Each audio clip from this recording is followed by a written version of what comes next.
É, só não sou mais presidente do CONDEP, porque, graças ao bom Deus, eu consegui me livrar desse abacaxi, porque dá um trabalho desgraçado.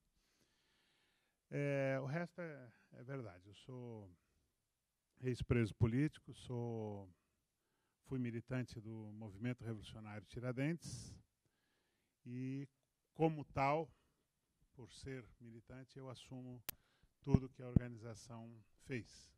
Discuto, defendo e...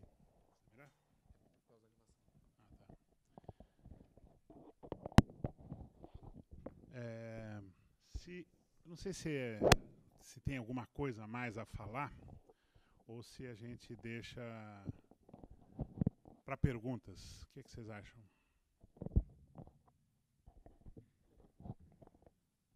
Bom, essa ação de justiçamento do N. Galbert Boylenssen, ela aconteceu dentro de uma particularidade muito importante para aquele momento histórico, né?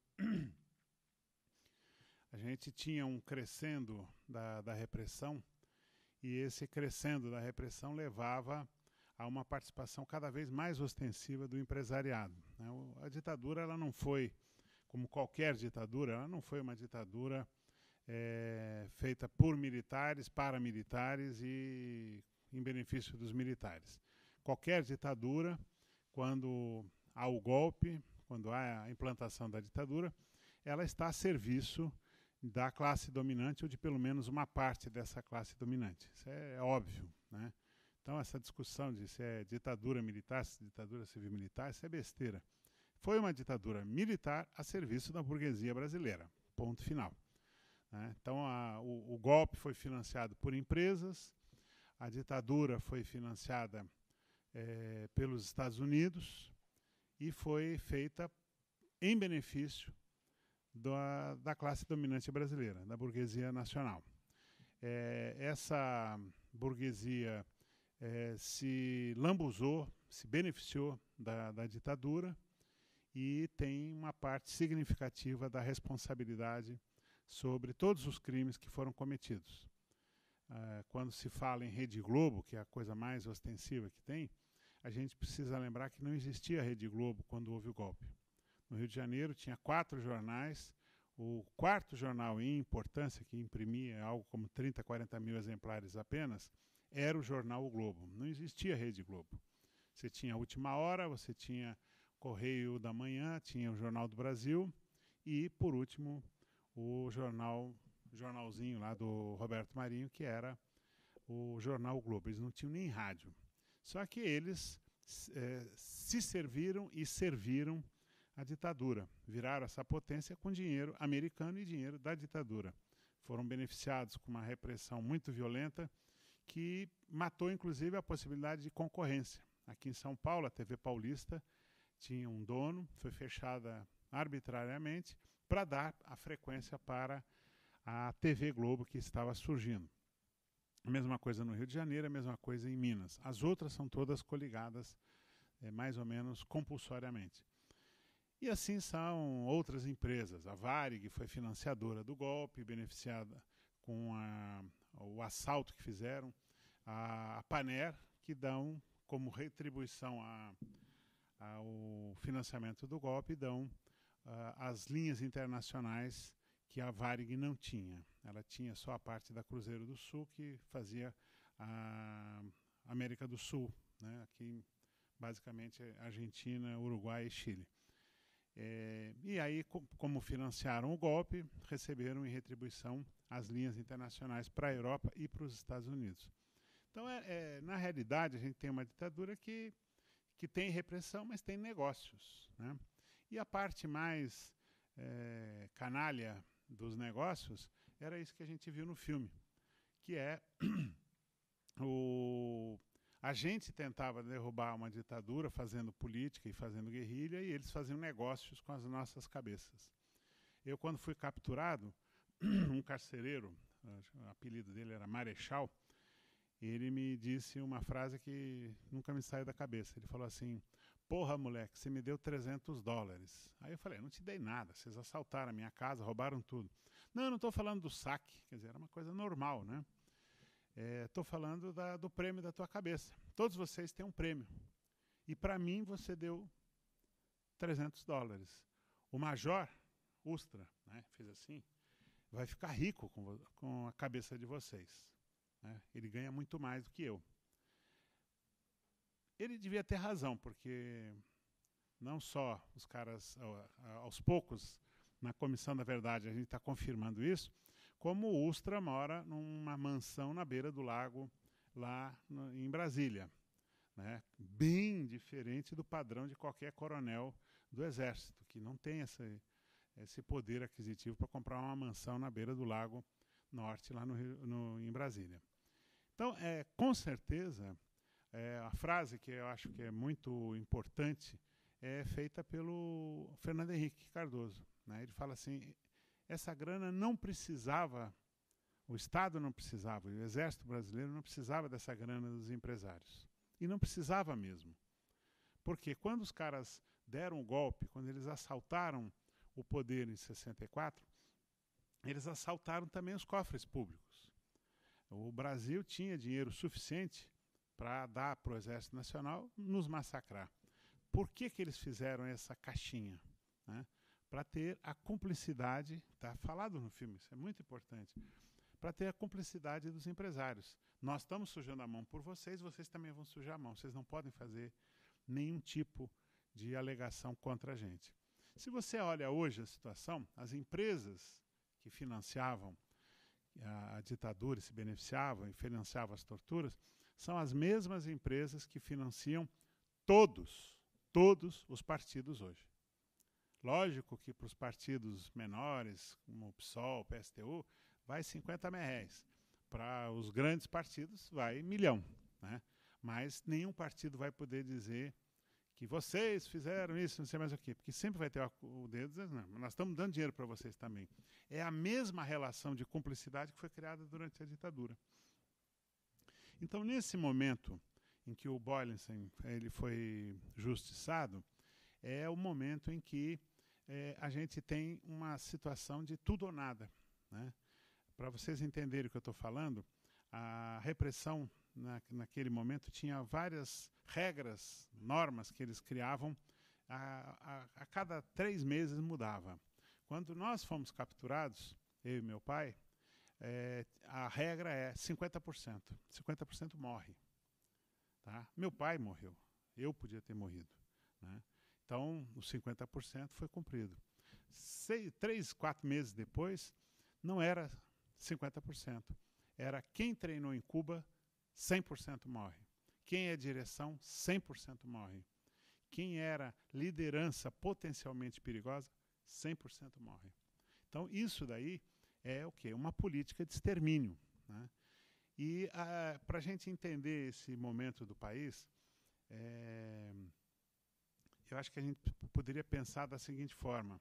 Se não fosse a esquerda sequestrar o embaixador americano, em 1969, jamais se saberia, jamais teria o registro histórico que quem mandava aqui eram os Estados Unidos.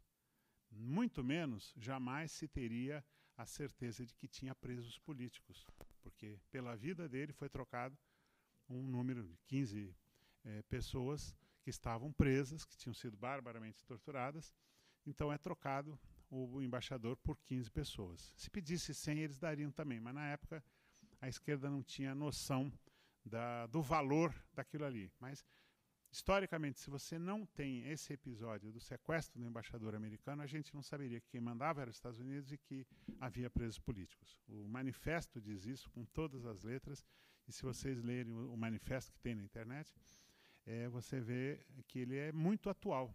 Tem falas muito atuais ali, para falar inclusive do momento de hoje. Se não fosse a ALN queimar os carros da Folha de São Paulo, que colocava os carros à disposição da UBAN para montar armadilhas, para transportar cadáveres e transportar presos também, a gente nunca saberia do grau de comprometimento que a Folha de São Paulo teve com a ditadura, com a repressão. A história de que eles deram o jornal Folha da Tarde para os membros do DOI-CODE, seria uma hipótese, uma acusação que nós da esquerda iríamos fazer. Ninguém ia ter condições de acreditar que isso aconteceu. Quando os carros são queimados, é um sinal, nós já sabemos disso, né? É óbvio que a Folha tira o time de campo, né? E outras empresas cedem. Então, outras empresas, o Mapping, o próprio Grupo Ultra, com os caminhões de gás, o Colégio Anglo-Latino, que era de um monarquista chamado Arcuri. E essa gente passa a ceder os carros, o Arcuri, inclusive, cedia os carros de transporte de criança, para vocês terem uma ideia, né? Para transportar preso e cadáveres, né? Essas empresas são sinalizadas, nós já sabemos que vocês colaboram. E se a gente, né, as organizações, não tivessem justiçado o N. Galbert Boylenssen, não se saberia que tinha uma caixinha, não se saberia que tinha instrutor de tortura, que era o próprio Boylenssen. Porque o filme fala assim, que ele assistia e tal, parece que era um psicopata que se excitava vendo pessoas ser torturadas. Não era isso, ele era um instrutor de tortura, né? Ele era um participante do processo de tortura e ele instruía a tortura, né? Então, dá uma suavizada no filme, que esse filme foi feito durante 7 anos, num período que todo mundo tinha medo ainda de falar em ditadura. Hoje, nos depoimentos que a gente tem colhido na Comissão da Verdade, né, nas comissões, tanto a nacional quanto a aqui estadual, é falado abertamente, né? Tinha caixinha, né? Um escrivão da UBAN, do DOPS da UBAN, falou com todas as letras, sim, tinha, eu recebia, pouquinho, pouca coisa, tal. Eu recebia no gabinete do secretário de Segurança, nós, civis, no gabinete do secretário de Segurança. Ia lá, dava o nome, eles conferiam e pagavam no envelope, então a gente saía com dinheiro vivo, sabe? Assim, tudo, era pouquinha coisa, né? Os militares recebiam em outro lugar, eu acho que era lá no QG do 2º Exército, mas era mais, eles ganhavam muito mais do que a gente. Então, isso hoje já é falado com todas as letras, né? Como a participação, né, dito por esse mesmo escrivão, a comida, sim, a comida era da Supergel, do Grupo Ultra, né, que botava a comida lá para a gente, né? Então, esse tipo de coisa a gente não teria noção, seria apenas uma acusação, né? É óbvio que é meio duro falar dessa forma, mas é isso. Se não fossem essas 3 ações espetaculares, dramáticas, a gente não teria uma noção do que foi a ditadura. Hoje a gente tem um levantamento, que a gente fez há 15 dias atrás, uma audiência pública com vários estudiosos, vários documentos, do grau de integração das empresas com o sistema de repressão. No ano passado, eu apresentei uma denúncia sobre os livros do DOPS, né, os livros de entrada do DOPS, não dos presos, mas das pessoas que iam lá voluntariamente, né, que eram visitantes. Então tem lá a entrada rotineira de 2 pessoas, né, que são elucidativas. Uma é um cara da Fiesp, Geraldo Rezende de Matos. Esse Geraldo Rezende de Matos ia lá no final do dia, 5:45, 5:30, e saía, sabe Deus que hora, porque não tem nenhum registro. Uma vez só tem, que é 6:15 do outro dia. Tá? Então, ele ia e passava lá à noite. O que ele ia fazer lá? Dá para fazer uma enquete aqui, o que vocês acham que ele ia fazer lá, né? Com certeza, uma das coisas que ele ia fazer lá era levar nomes de operários que deveriam ser perseguidos para justificar a demissão, para serem colocados nas chamadas listas negras, e aquela família, não só o operário, a família passava fome. É de uma crueldade brutal, mas era isso que acontecia, né? E ele também ia fazer, provavelmente, essa coisa da caixinha, né? E ele visitava o Fleury, visitava o Romeu Tuma e visitava a direção do DOPS. E a outra figura que visitava lá rotineiramente era um cidadão chamado Clarence Hawney Halliwell. O Mr. Halliwell era apenas, então, somente um dos adidos americanos do consulado americano aqui em São Paulo. E eu fiz um cruzamento da data, horário de entrada, e por exemplo, que os livros não são, não tem todos os livros, que eles sumiram com uma boa parte dos livros, mas eu consegui constatar que o Devanir José de Carvalho, que é esse que dá o nome ao comando que justiçou o Boylenstein, ele foi capturado no dia 5 de abril, às 10 horas da manhã, quando ele foi salvar um companheiro que talvez tivesse caído, e tinha mesmo, e chega lá, é recebido com uma rajada de metralhadora, cai ferido, levado para o DOPS, deve ter chegado por volta de umas 11 horas, e é torturado durante 3 dias. Né? Nesse meio tempo, eu inclusive, organizamos um sequestro do presidente da Fiesp, o Teobaldo Denigres, que aparece um cara de bigode, óculos, com a cara de bandidão, o Teobaldo Denigres. Nós organizamos o sequestro para trocar um por um, né? O Teobaldo Denigres com o Devanir, né? Para salvar a vida dele. Ele estava sendo triturado de tortura. Né?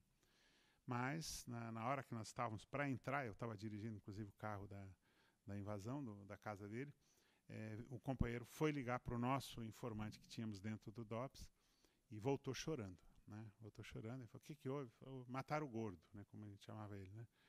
Mataram o gordo há meia hora atrás. O Fleury disse que não queria transformar num segundo Bacuri, uma referência ao nosso comandante Eduardo Leite, o Bacuri, que passou 109 dias sendo torturado e ao fim dele foi assassinado. E aí nós ficamos assim, muito exaltados, começamos a falar: vamos invadir, vamos fuzilar esse desgraçado. Não, calma, não sei o que, e não se fez essa ação.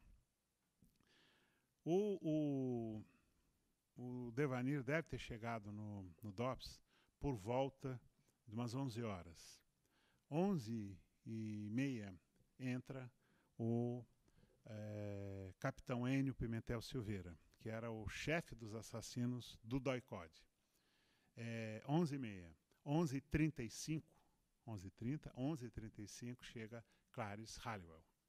Entra para participar das torturas. Em seguida chegam vários outros do DOI-CODE, gente da PE, e dá para perceber, dá para se montar ali uma cena de que eles fizeram um grande festim com o Devanir, né? Que durante 3 dias, aí eu posso falar porque um dos torturadores, o Carlos Alberto Augusto, Carlinhos Metralha, hoje delegado aposentado, ele um dia me levando para interrogatório, né? Ele andava com a metralhadora pendurada, trançada no peito assim.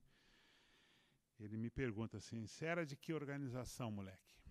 E eu, bem arrogante, falei assim: eu sou do MRT, né? Para dizer, não era, né? Aí falou assim: do Devanir. Eu falei: meu comandante Henrique. Ele falou: ixi, nós torturamos ele aqui 3 dias, não falou nada, cuspiu na cara do delegado Fleury, e o doutor Fleury decidiu matá-lo para não ser, aí falou a frase, para não ser um segundo Bacuri, porque ele não ia falar nada. Né? Você vai morrer igual ele, você é muito arrogante, moleque. Né? Caguei para ele e tal, fui lá ser interrogado, que era a minha preocupação no interrogatório, não aquele babaca, né? E a visão que dá para montar pelo relato dos caras no livro é que entra um após outro e nenhum tem horário de saída. Né? E quem esteve preso no DOPS sabe que ali ninguém fazia nada às escondidas. Né? O grito de tortura era ouvido no quarteirão inteiro. A janela era aberta para o grito sair. Né? Era uma coisa intencional. Então, com certeza, o Mr. Halliwell participou das torturas junto com o Capitão Enio, com os outros caras do DOI-CODE que vão para lá. Né? Esse Mr. Halliwell, coincidentemente, ele fica aqui até 74 e vai para onde? Vai para o Chile, onde também tinha sido implantada a ditadura e também tinha tortura, e também tinha sido torturadores instruídos por torturadores brasileiros. Né? Inclusive o próprio Sérgio Fleury e o próprio Capitão Enio né? E aquele Paulo Malhães, que não sei se vocês viram há 2 semanas atrás, ele deu entrevista lá, um depoimento para nós lá na Comissão da Verdade, e falou abertamente que torturou, não sei quanto, foi muita gente. Quantos o senhor matou? Não sei, não faço ideia. Quantas foram necessárias? O senhor se arrepende? Não, não me arrependo de nada, não mataria todo mundo de novo. Né? Falou assim, e com um sorriso nos lábios, contou que arrancava a ponta dos dedos para não ter a impressão digital e quebrava o maxilar, a marretada, para não deixar a arcada dentária como forma de identificação, sorrindo. Né? E assim, isso é uma coisa que não dá para a gente ignorar. Né? Então, não é mais uma acusação, agora já é uma confissão. Né? E essa gente é a gente que vai interrogar o Devanir José de Carvalho, né? Que é torturado, barbaramente torturado, e como bom revolucionário, bom comunista, bom brasileiro, ele não deu nenhuma informação para os torturadores, né? E morre depois de 3 dias de tortura incessantes. E essa relação empresários, tortura, torturadores, o Boylenssen, eu acho que é a figura que mais significativa, mais exemplar disso. Né? Como eu estou falando, ele não era, como nenhum dos outros torturadores, não era um sádico. Lógico que tinha uma coisa de psicopata, né, que ninguém faz uma coisa dessa tão impunemente. Tinha o pretexto do anticomunismo, que todo psicopata precisa de um pretexto. Mata prostituta porque é prostituta, mata mendigo porque é mendigo, mata índio porque é índio. Né? A desculpa pouco importa, é um psicopata que mata. Né? Mas a ação de tortura não era uma ação de sadismo, não era uma ação de prazer sádico. Era uma ação absolutamente profissional. E eu falo isso porque a minha relação com essa história tem dois tipos de relação. Né? Primeiro, né, a história que o meu pai teria participado do justiçamento, né, que vocês viram ali, aquele Joaquim Alencar de Seixas é meu pai. E segunda coisa o Boylenssen foi justiçado no dia 15 de abril, que agora quarta-feira está fazendo aniversário, e no dia 16 de abril, dia seguinte, nós fomos capturados. Então vocês imaginam como nós fomos bem recebidos pelos torturadores. Foi assim um bando de cães furiosos trucidando a gente. Né? Então, para nós,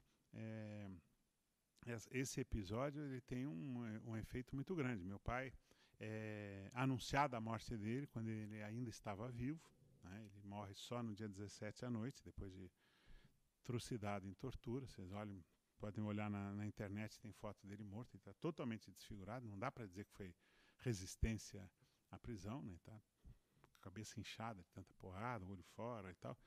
Então é um negócio muito feio, né? E eles anunciam a morte dele antes, porque eles precisavam dar resposta exatamente a essa ação do justiçamento, né? Eles mataram dos nossos, mas nós estamos matando os deles, né?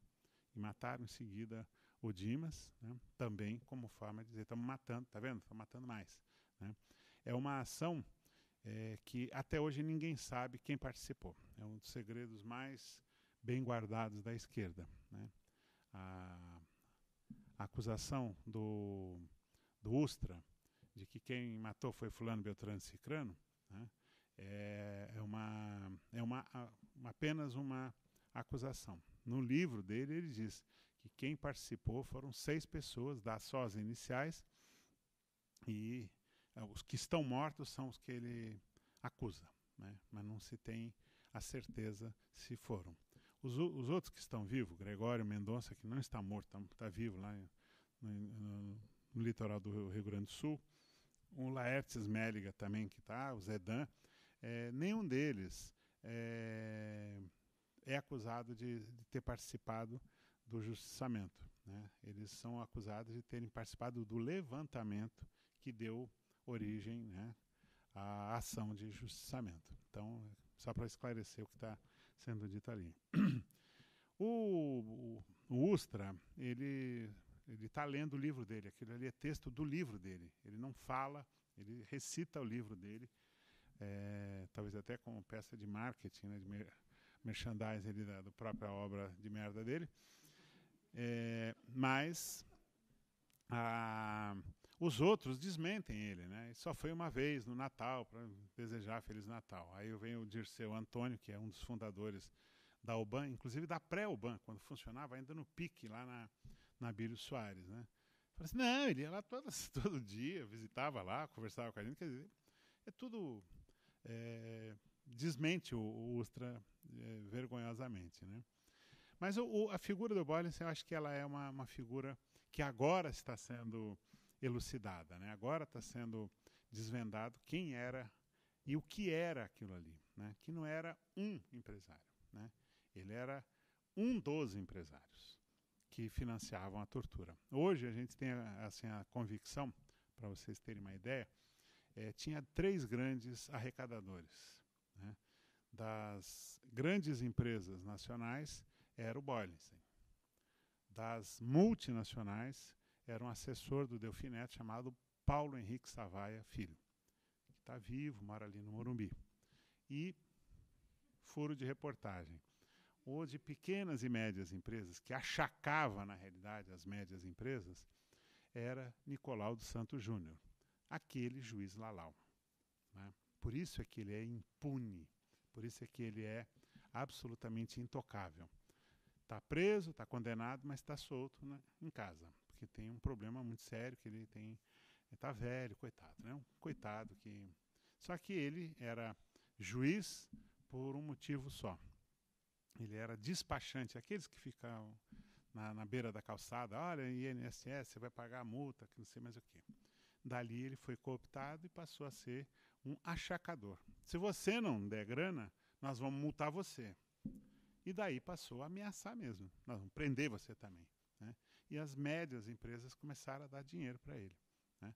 Quando ele fugiu do país, né, que foi detectado, condenado, fugiu do país, a coluna do Cláudio Humberto, que era assessor de imprensa do Collor, e hoje tem uma coluna lá em vários jornais, mas mais lá no Correio Brasiliense, está escrito lá. Quem deu fuga para Nicolau dos Santos Neto foi o Major Benoni de Arruda Albernaz, assassino, torturador do DOI-CODE, com uma equipe do DOI-CODE, dos remanescentes do DOI-CODE. Ninguém se ofendeu, ninguém desmentiu, ninguém veio a público falar que isso é mentira, tá?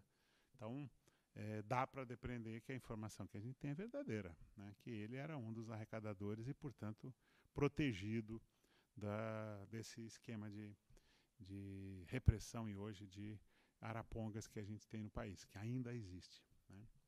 Então, esse período todo é difícil explicar para vocês, com os olhos de hoje, o que vem a ser isso. É difícil, porque não dá para você acreditar, primeiro, que a gente viveu esse clima de guerra, tá? O Brasil é o único país que teve tribunais de guerra, corte marcial, para civis em tempos de paz. Nenhum país faz isso. Nem em tempos de guerra julga civis. Tribunal de guerra, corte marcial, é para militar com militar, mesmo que sejam do exército inimigo, né? O Brasil fez isso. Era tempo de guerra, né? E a mesma coisa era tempo de guerra para nós também, tá? A esquerda armada, ela responde à luta armada deflagrada pelo golpe. É besteira ficar com essa coisa que nós provocamos a repressão. A repressão, o golpe, a repressão aconteceu e só 3 anos depois é que foi ter a primeira ação armada. Então não tem essa relação de causa e efeito dizendo que nós fizemos as ações de guerrilha, então eles se organizaram e fizeram isso aqui. Isso é bobagem, né? Na realidade foi uma resposta, né? Uma resposta capenga, fraca. Nós não fizemos a guerra de verdade porque éramos civis, né? Eu acho que uma das grandes violências, né, meu pai era um mecânico, né? Virou um guerrilheiro, né? Eu, filho de um mecânico, ia ser o quê? Eu ia ser mecânico, talvez, com muita sorte, podia ser, quem sabe, se Nossa Senhora desse um empurrãozinho, ia ser, talvez, um engenheiro, com muita boa vontade, né? Virei guerrilheiro, soldado, né? Nenhum de nós era isso aí. Então, a grande violência é a gente se transformar em guerrilheiro. E as organizações não eram organizações tipo exército. Eram o que a gente chamava de OPM, Organização Político-Militar, que é uma coisa meio híbrida, né, que não é nem isso nem aquilo. Então, a guerra que nós fizemos não foi bem uma guerra, foi uma resposta, né? As organizações que não optaram por luta armada foram dizimadas igualmente. Portanto, não era uma provocação respondida com repressão. Era uma deliberação. O golpe de 64 foi um golpe com toda a característica de ser um golpe anticomunista, primeira coisa, antipovo e antinacional, porque estava atrelado a uma potência estrangeira. Quando você fala isso, você fala, porra, mas meio pesado. Vai estudar lá no começo da história do golpe. O que eles acusavam o governo do latifundiário, burguesão, João Belchior Goulart, que estava transformando o país numa república anarco-sindicalista. República, porque não dá para dizer que a gente queria monarquia, obviamente, né? É anarco de comunista, anarquia. Não é narco, é anarco, tá? Vamos deixar claro. Tá? Que eram comunistas. Sindicalista, o que é? Operário organizado em sindicatos. Então, é um golpe anticomunista, antipovo e antinacional. Então, do mesmo jeito que pegaram e trucidaram o meu pai, que era um comunista assumido, guerrilheiro assumido, pegaram Davi Capistrano, que era dirigente do PCB, e trituraram, mataram, sumiram com o corpo dele. A mesma coisa com Rubens Paiva, a mesma coisa com vários estudantes, vários militares, vários operários, vários homens, várias mulheres, vários negros. Tem uma lenda besta, criada por um babaca chamado Fernando Gabeira, de que a luta contra a ditadura era uma luta de branquinho, classe média, Zona Sul do Rio de Janeiro, estudante. Eu sou gaúcho, filho de operário, não tem nada a ver com o Rio de Janeiro. Meu pai nordestino, operário. Lamarca era carioca, mas era militar, filho de um sapateiro. Marighella, um negrão, baiano. Né? O Oswaldão, comandante da guerrilha do Araguaia, era um negrão de 2 metros de altura, mineiro, bem longe do Rio de Janeiro também. Tudo besteira isso aí. Né? A Helenira Rezende, uma das comandantes da guerrilha do Araguaia, era mulher, negra, paulista. Então não tem nada a ver com essa besteira. Né? Eu tenho ódio predileto pelo Gabeira, porque eu acho tão canalha aquele livro que ele escreveu, O que é isso, companheiro? O que é isso, companheiro? É tão canalha, tão covarde, que vocês não fazem ideia. Né? Eu só vou fazer isso para poder encerrar. Década de 60, a mulher que fosse virgem era mal vista, porque era a libertação feminina.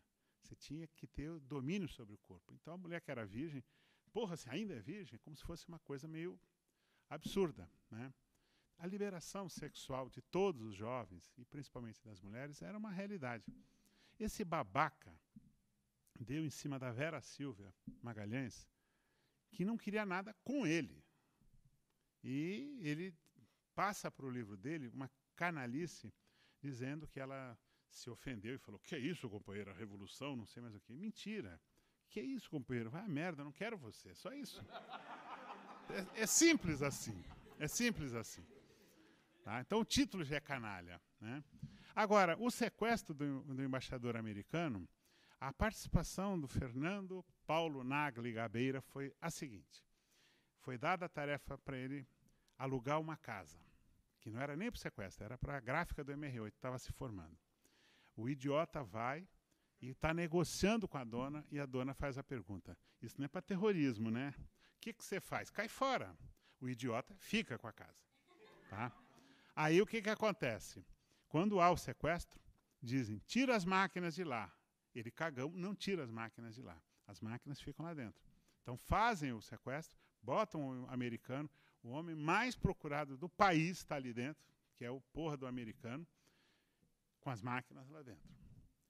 A tarefa do Fernando Gabeira era por ser a fachada legal, porque ele alugou a casa, ele saía de manhã como se fosse trabalhar, atravessava a cidade para ficar bem longe dali, levava a notícia, trazia comida e trazia informações da organização. No dia seguinte levava o comunicado para deixar em algum lugar, etc. e tal.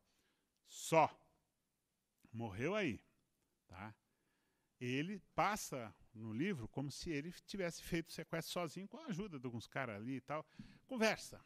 Entendeu? Era essa a tarefa dele. Tá? Agora, na hora de sair, de abandonar o aparelho que já estava detectado, por que foi detectado o aparelho? Porque aquela velha que falou assim, não é para terrorismo, ela ligou e falou assim, vem na minha casa ver se não é para terrorismo, porque o cara é meio assim, meio estranho, que não sei mais o quê. E ficaram olhando e era. Simples assim. E esse bosta tem apenas e tão somente a tarefa de ser o pombo-correio.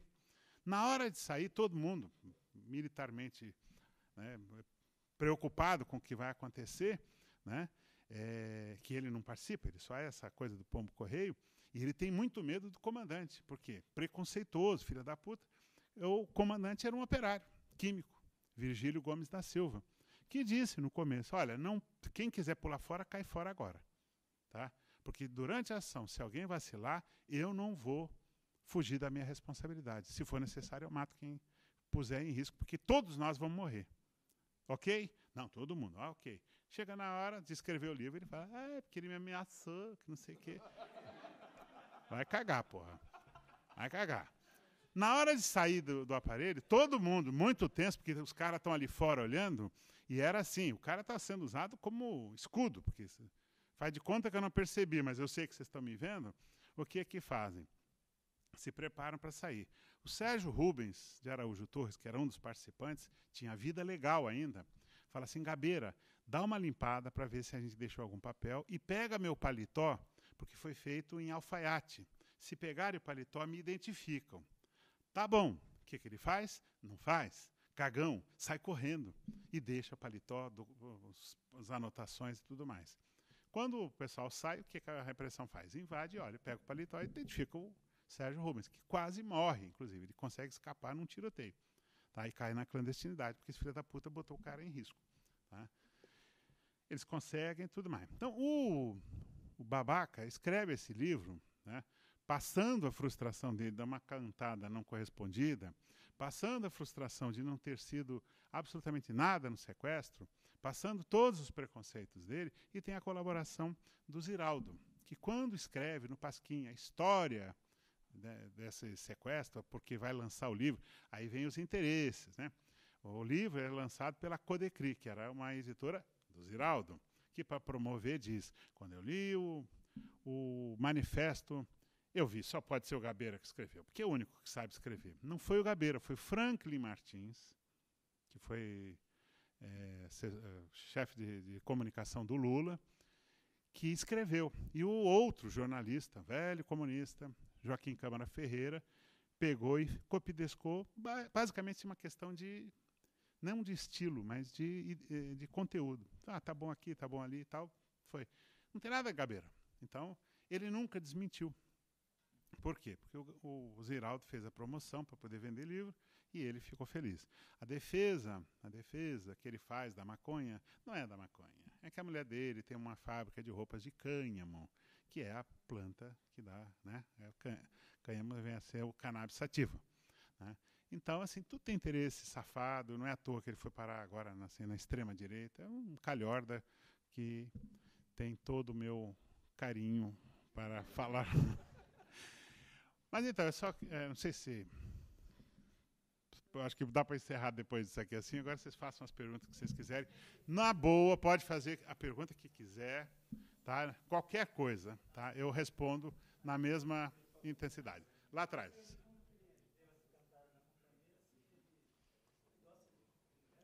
Como é que é? Que eu gosto do Gabeira?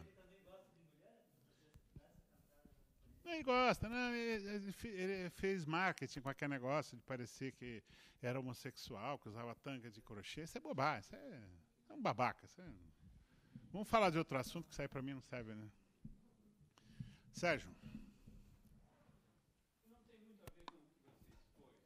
Para mim é uma pergunta que não quer calar. Só faz a pergunta no microfone ali para sair Oi, Ivan. Prazer em vê-lo aqui. Não tem muito com o que você expôs, mas para mim é uma pergunta que não quer calar. A Escola das Américas, para onde o Exército Brasileiro cansou de mandar oficiais para terem a mentalidade deformada a serviço do imperialismo norte-americano, ela continua existindo e o Exército continua mandando oficial para lá? Ela mudou de nome, né? Ela era no Canal de Panamá, agora está no Fort Bragg, em Miami, na Flórida, né? Mas eu não sei se ainda tem um convênio de mandar militar para lá, nem sei. Essa escola sofreu uma ofensiva muito grande, uma rejeição dos próprios americanos. E eles ficaram intimidados com a acusação e deram uma certa desativada. Tá certo que para torturar muçulmano não tem esse problema, que agora eles podem fazer o que eles querem, né? Inclusive, só para ilustrar, né, o famoso waterboard, né, que é o afogamento, não é tortura, é só o cara quase morre, é uma coisa muito simples, né, que o Bush tentou explicar. Fizeram com a gente, não é enfiar a cabeça dentro de um tanque, é um pano cheio d'água, bota no coisa, você morre afogado igualzinho, né, você não precisa estar imerso, né, isso fizeram conosco, né, então isso era a prática americana que trouxeram para cá, instrutores americanos que aprenderam realmente na Escola das Américas. Há uma organização não governamental nos Estados Unidos, né, que fez uma crítica bastante incisiva na manutenção de todo esse aparato, e que conseguiu coletar manuais da época, datilografados, e os digitalizou, eles estão disponíveis na internet. É um acervo fabuloso para estudo. Tem manuais de combate à subversão, explicando para militares o que é o marxismo e como combater as suas teses. É algo curiosíssimo para esse na realidade, a escola de tortura brasileira não é americana, né? É francesa, né?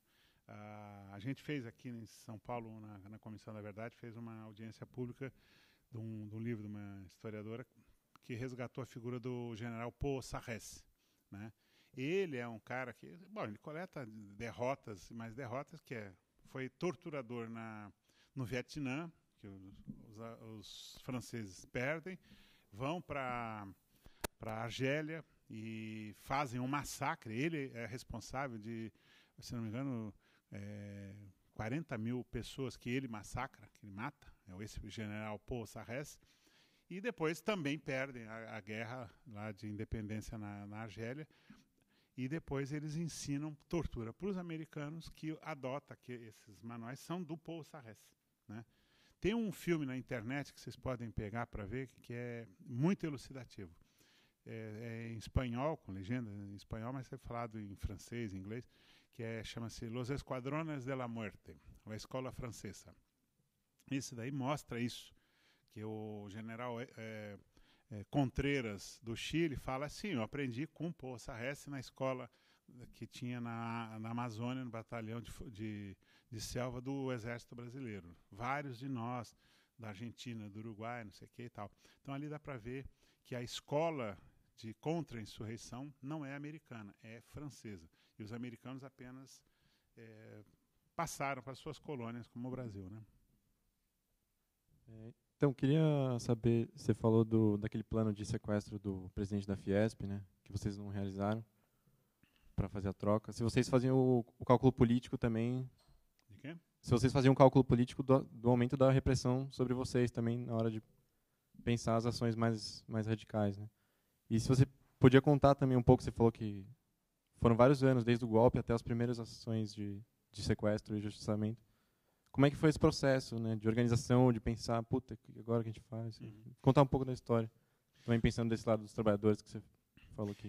O que precisa entender é o seguinte: a guerrilha urbana, ela não é uma guerrilha militar como as outras guerrilhas, né? Então, a guerrilha rural, ela vai ganhando força, né, vai ganhando adesão e vai conquistando território, né? Então, chega num determinado momento que passa a ser uma guerra de posições, em que você vai tomando território e tudo mais. É uma guerra militar. A guerrilha urbana, ela é diferente. É uma guerrilha basicamente de propaganda. Ela não tem a característica de ganhar força e tomar o poder. Nunca vai tomar o poder. Ela é uma força, vamos dizer, complementar a luta política e complementar a luta militar propriamente dita, né? Então, a gente calculava isso daí, né? Então, lógico que se fazia coisas muito ousadas e, ao mesmo tempo, fazia coisas que passava até desapercebidas, né? Então, só para você ter uma ideia, nós fizemos, mas não chegou a ser completado, o sequestro do comandante do 2º Exército. Eu participei dessa ação, tá? O comandante do 2º Exército era um alvo, por quê? Porque eles estavam torturando o Bacuri, né, que eu falei, já há uma pancada de tempo. E nós precisávamos salvar a vida desse companheiro, que era um comandante. Não, ele era da LN, né, que tinha sido capturado e estava sendo torturado já há 3 meses. E nós só vimos uma condição de sequestrar um cara importante deles e, sem fazer alarde, trocar pelo Bacuri. Então, seria homem a homem, sem publicidade. Nós íamos sequestrar e avisar. Capturamos o comandante do 2º Exército. Se matar o Bacuri, nós matamos o cara, tá? Nós chegamos a fazer, já estávamos carregando o cara pro carro, quando chegaram 2 carros do DOI-CODE, que provavelmente alguma infiltração vazou a informação, e na hora nós tivemos que negociar a devolução do cara e salvando a nossa vida, porque seria um morticínio. Então, eu estava com uma caixa de granadas que, se fosse jogar aquela porra, ia matar um monte de gente, né? E também todo mundo ia atirar. Se alguém tossisse ali, todo mundo ia atirar em todo mundo. Então, a gente negociou naquela hora ali, na rua Joaquim Távora, uma igreja que tem lá, a igreja batista. Ele ia assistir o culto, nós fomos lá, e na hora H chegaram os carros e nós tivemos que negociar, não outra coisa, mas a devolução, e a gente sai sem ninguém atirar, né? Nós sabíamos da repercussão, né? Agora, para o meu espanto, se tinha infiltração, a repressão sabia que eu estava nessa ação, né? E ela não perguntou nada para mim. Não tem assim uma informação que eles tenham dito, você não sei o quê, porque senão abriria, teria que... Falando uma baixaria, foi uma passada de mão na bunda deles, que eles nem iam ter que assumir, né? Então eles preferiram ignorar, não me incriminar, e não perguntaram nada. Uma jornalista perguntou para o Ustra, né, sobre essa ação, porque o Carlos Eugênio, que aparece, que é esse professor de música, né, ele fala isso no livro dele, né, que teve, não sei mais o que e tal, né, e aí o Ustra falou assim, isso nunca houve, isso é fantasia. Lógico que houve, né, eu estava lá, então nós sabíamos da repercussão. Retrospectivamente, 64, o que há é a esquerda acreditou na democracia. Toda a esquerda acreditou na democracia. A esquerda não se preparou para uma possibilidade de golpe, não se preparou para uma possibilidade de resistir a uma ditadura. Ela acreditou sinceramente. E eu não estou falando que assim, uma impressão minha. Você lê os documentos do Partido Comunista Brasileiro, de 56, do Congresso, de novembro de 56, está escrito lá, não vamos tomar o poder, vamos fazer uma aliança democrático-burguesa. Tá? O Prestes, escrito pelo Marighella, todo mundo endeusa o Marighella, mas escrito pelo Marighella, Prestes fala uma batatada fodida que é, vamos defender a burguesia mesmo que ela não queira. Porra, que merda de opção que você faz na vida, né? Ou seja, não é tomada do poder. Por quê? Porque nós vamos viver em democracia. Acredita na democracia. Então, quando há o golpe, né, o Prestes falando, olha, tem um esquema militar, que se eles levantarem a cabeça, corta, era conversa fiada, não tinha. Nem tinha força para isso. O golpe foi muito bem construído, não foi uma quartelada improvisada, foi uma coisa planejada, com apoio americano, com tudo. Agora, o Globo, semana passada, no dia 31 de março, o Globo publicou um documento em que os Estados Unidos confirmam em documento que deram apoio para dar o golpe. E mais ainda, que aí é a parte saborosa, apresentam a fatura, não é modo de dizer, fatura não política, cobrando apoio, $2.300.000, que na época era dinheiro pra caralho. E eles pedem que nós queremos receber isso. Ninguém sabe se pagaram, mas deve ter pago, né? Porque não é brincadeira. Isso é uma matéria, um documento dos documentos americanos, do arquivo americano. Então, o golpe foi dado, pegou todo mundo de surpresa, e aí começou a cisânia. Então, as dissidências dentro do Partido Comunista, não só dentro do PCdoB também, dentro da AP também, da POLOP, PSB e tal, toda a esquerda começa a discutir, porra, que merda que aconteceu que a gente agora tem que viver em clandestinidade. Tá? O PCB, ele perde, acho que uns 80% ou 90% dos militantes que saem e vão desorganizadamente, porque está sob repressão, vão formar novas organizações. Não é que saiu porque deu vontade, porque todo mundo estava puto da vida com aquilo, tinha que fazer a resistência. E o PCB não se propõe a fazer a resistência. Não dá para responsabilizar, em hipótese alguma, o Prestes, porque quem fez essa merda foi Carlos Marighella, Mário Alves, Apolônio, Jacó Gorender, que aparece. Todos eles fizeram, e também do Prestes. Então não dá para responsabilizar um só. O que houve foi, não se prepararam para a eventualidade de um golpe, porque estavam acreditando na democracia. Então a luta armada vai acontecer 3 anos depois, porque alguém vai fazer a opção pela luta armada, mas tem que se preparar para fazer isso. Então tem que construir estrutura, etc. e tal, uma infra boa para poder se meter a fazer um negócio complicado como esse. Em 1965, há a primeira ação armada que é feita por uma coluna feita por militares brisolistas no Rio Grande do Sul, que entram do Uruguai pela fronteira e tomam 5 cidades, Três Passos, Frederico Westphalen, Tenente Portela, não sei o quê, e saem passeando lá, sendo aplaudidos pela população e tal, e vão ser capturados em Medianeira, no Paraná. Então, isso daí foi a única experiência que teve de luta armada. Vai ter depois, aqui em São Paulo, quando começam a fazer ações, não de sequestro nem de injustiçamento, só vai acontecer isso em 69, quando faz as ações de expropriação de bancos, de pedreira para pegar dinamite, armas, pega o quartel, pega a rádio patrulha, etc. e tal. Então, isso é uma ação que nem era divulgada. Acontecia, mas não aparecia como sendo da esquerda. E que quando aparece, é aí que eles são surpreendidos. Acho que o Erasmo Dias fala isso, né, que a gente, de repente, é surpreendido com aquilo que a gente não estava preparado que iria acontecer. Porque estava achando que era uma coisa, um passeio, porque a esquerda estava acreditando na democracia. Né? Um dos documentos desclassificados pelo governo dos Estados Unidos, salvo engano do National Security Archive, é um diálogo entre o embaixador Lincoln Gordon e o próprio presidente Kennedy. Suscitava 12 milhões.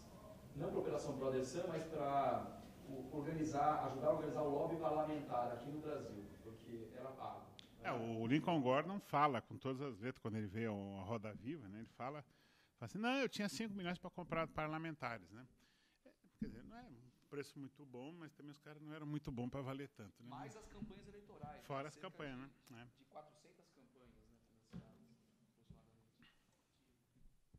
aproximadamente. Estrategicamente, por que o Fleury nunca foi alvo da esquerda? Você acha? Eu não Você fez a pergunta para a pessoa certa. Porque eu acho que ele era um dos grandes torturadores, né? Não, olha, só eu, isso que ele está me sacaneando aqui, isso que ele nem sabe, nem me conhece pessoalmente, ele está conhecendo mais próximo agora e já sabe tudo isso. Só eu tinha 5 levantamentos para pegar o Fleury. Tá? Para justiçá-lo, logicamente, não era para... Inclusive teve parece sacanagem minha, mas não é. Eu fui capturado dia 16, no dia 17 de manhã eles tinham me levado para fuzilar lá simular fuzilamento para me amedrontar no Parque do Estado. Quando eu volto pro DOI-CODE, tá lá o Ustra e o Fleury conversando, né? Aí me puseram sentado, eu estava paralítico por causa do pau de arara, puseram no banco. Aí, de repente, o Fleury era uma figura, era o mal, aquela figura, né? Você olhava assim, a cara ruim, desgraçado mesmo.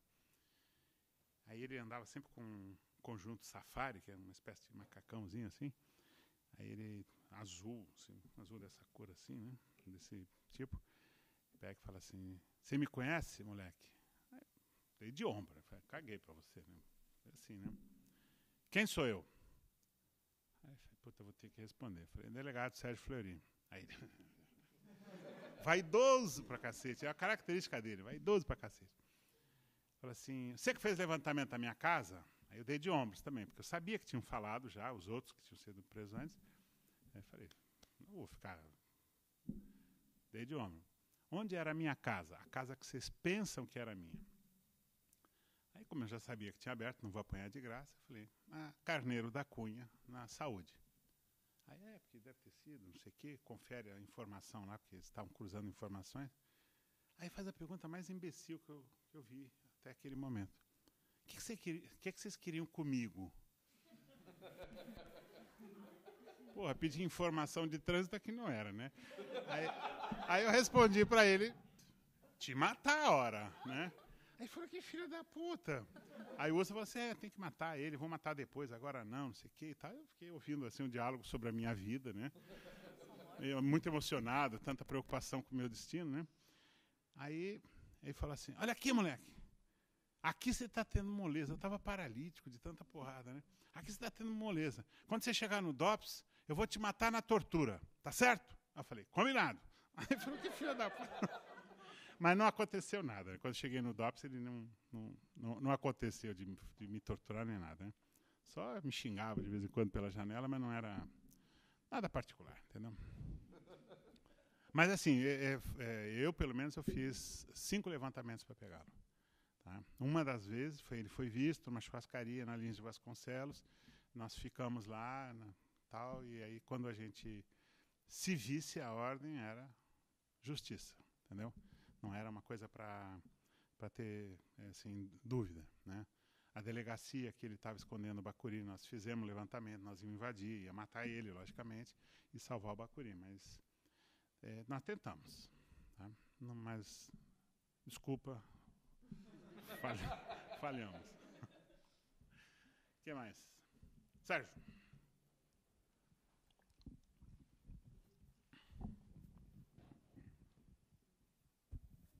Engatando nessa do Fleury, ele morreu de uma maneira um tanto quanto misteriosa e controvertida. Nunca se chegou a saber um pouco quem queimou o arquivo. Eram traficantes, ainda, porque ele tinha uma relação óbvia com os traficantes. Eram gente que queria queimar o arquivo porque ele sabia muito, inclusive o nome do empresariado todo. Alguma coisa se sabe sobre isso? Aquela morte dele em Ilhabela? Queima de arquivo eu não acredito não, viu? Não acredito, porque senão o USTA também teria ido para o saco. Ele está aí enchendo o saco até agora. Não acredito. Eu acho que há uma possibilidade daquela história do Cláudio Guerra, né, que falou que ele estava muito agressivo, não sei o quê, então para se livrar do problema. Tenho dúvidas também, né? Eu acho que é mais questão do crime.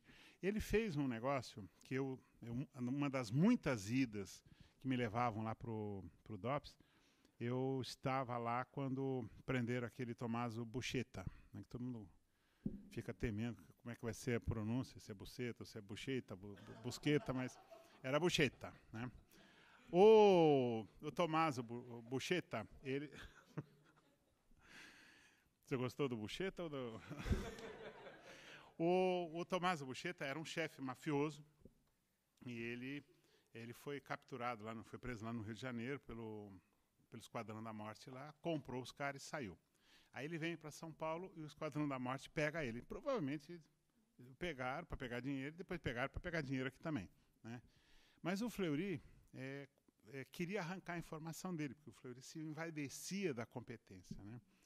E o Fleury torturou ele muito, né? Ele tinha 2 capangas, que eram 2 franceses, Roger Davy e Roger Robert, né, que eu conheci eles, que eu estava lá, eu fiquei no fundão junto com eles. Eles vinham carregados, assim, um trapo de tanto apanhar. Os 2 franceses foram pendurados com algema, quase perderam as mãos, né, que era assim, uma coisa muito... a algema não é a algema que os caras penduram, eles botam um pano para não deixar marca e fazem com cordas, né, para não ter problema de cortar, né? Eles penduravam com algemas. E o Tommaso, ele não gritava quando tomava choque, para não dar o prazer para o torturador. Ele pendurado, preso na cadeira do dragão, ele só fazia né, para não dar assim, a graça para o torturador tirar a informação ou de um grito dele. Aí, num determinado momento, o Fleury pegou a namorada dele, que era uma morena muito bonita, uns 20 e poucos anos, que estava na cela lá perto da gente, leva lá para cima e fala assim, vamos ver se você mantém a calma, né? Tira a roupa da moça e estupra, e bota a equipe inteira para estuprar, que para um mafioso é a suprema ofensa fazer isso com a mulher, né? Com a mulher dele, né? E um torturador me contou isso, né? Disse que ele assistiu olhando, as lágrimas correndo, mas não soltou um A para dizer para, qualquer coisa assim. Ficou impávido, mas chorando, mas impávido. Ele não tira nenhuma informação, aí a justiça italiana pede a repatriação e ele é mandado para a Itália. Quem manda na Itália não é o Papa, nem o primeiro-ministro, muito menos o presidente, é a máfia. Ele sai da cadeia, foge, e acerta as contas lá com os mafiosos, lá mata alguns outros, e vem para o Brasil, provavelmente para matar o Fleury, né? E quem prende ele aqui no Brasil é o Exército, é o DOI-CODE, para vocês terem uma ideia da coisa, né? E aí eles falam assim, nós vamos te entregar para o Fleury. Ele falou, pode entregar, não vou falar. Se vocês entregarem para o FBI, eu falo para o FBI, para vocês eu não falo, né? Aí entregaram para o FBI, ele fez um acordo e falou, entregou, logicamente entregou as famílias dos outros mafiosos, né? Mas ele entregou um monte de coisa e tal. E depois, num determinado momento, eu estou deduzindo, estou presumindo por toda essa história que eu contei, né? Eu acho que ele conseguiu um jeito de mandar matar o Fleury. Eu acho que é o mais provável, porque queima de arquivo eu não acredito. Acho que cara como o Ustra, que sabe pra cacete, já teria sido morto, né? O Fleury era em pé de igualdade, um pouco abaixo do Ustra, né? Então não acredito que seja queima de arquivo, não. O que mais? Meio que continuando a pergunta que fez aqui, é mais ou menos que tipo de ação vocês faziam, pensavam em fazer, e não só as que ficavam conhecidas. Você falou que tinha algumas, mas é meio o mesmo tipo de ação. Vocês só faziam esse tipo de ação? Acho que não, né? Como era mais ou menos esse dia a dia?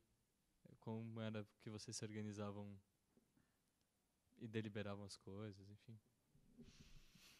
A vida de militante na clandestinidade é uma merda sem tamanho, né? Porque você, primeiro, você não tem dinheiro pra porra nenhuma, mesmo com dinheiro no bolso. A gente fazia ações, por exemplo, a gente fez a ação do Brinks, né, do carro forte da Brinks, o primeiro que foi feito foi no Brasil, né? E foi $500 mil, né, lá na Avenida dos Estados Unidos. E aí o dinheiro foi lá para minha casa, né, onde tinha uns ajudantes ali que me ajudavam a cortar papel, separar, tal, que era o Lamarca, Yara Weberg e tal, aquele pessoalzinho que frequentava a minha casa. E nós contamos a grana, né? Dinheiro é a coisa mais nojenta que eu conheço. É um fedor, que no primeiro momento você fala, porra, quanta grana. Depois você fica, que merda, vamos queimar essa porra. Fede muito, é muito ruim, né? E a gente, com toda aquela grana, a gente comia macarrão com sardinha, porque o dinheiro não era nosso. O dinheiro era para mandar gente para o exterior, era para alugar a casa, para pagar uma grana para o companheiro poder se manter na clandestinidade. Então a vida é uma vida muito difícil, né? Além da questão da segurança. Então, eu conheço você, mas o seu nome não é seu nome. Seu nome é outro, né? A mesma coisa eu, né? Eu, para você ter uma ideia, eu usava o nome de José num determinado momento, e o meu pai, inadvertidamente, se vira para mim e fala, Ivan. Aí os companheiros acharam, ele mudou de nome. E começaram a me chamar de Ivan, né? Aí eu falei, fudeu, agora já estou detectado. Aí eu tive que inventar um outro nome para dizer tal, né? Porque, inclusive, tem documentos que tem lá, Ivan Seixas, entre parênteses, o nome, né? Entre aspas também, tem lá, José, Ivan, e não sei mais o que lá, né? Porque me chamavam assim, alguns companheiros me conheciam por esse nome. E você tem que administrar isso daí, né? Então, eu sou Ivan, mas eu sou José. Se eu estiver num lugar público e alguém me chamar de José, eu não posso reagir rapidamente, porque pode ser que alguém que me conhece como Ivan, né, com o meu verdadeiro nome, vai dizer, pô, você é Ivan ou é José, afinal, né? Então eu não posso reagir assim muito rapidamente. E a mesma coisa, se alguém me chamar de Ivan, eu não posso, porque eu vou também me caguetar. E quem tinha documento falso, que era um documento que só ele sabia o nome, não poderia responder se alguém chamasse pelo nome, seu fulano, porque você se entrega também com essa possibilidade. Então a administração dessa coisa da clandestinidade é uma cabeça meio complicada. Então, eu sou Ivan, passa a ser José, ela é Maria, passa a ser Antonieta, sei lá o quê, e a gente se fala assim, mesmo conhecendo, né? Eu e o meu pai, nós éramos Ivan e Joaquim Seixas, a gente não se falava por esses nomes, né? A gente tinha que ter um outro nome. A gente ia para casa, se encontrava na rua antes, porque um dos dois podia ter caído, por uma questão de segurança.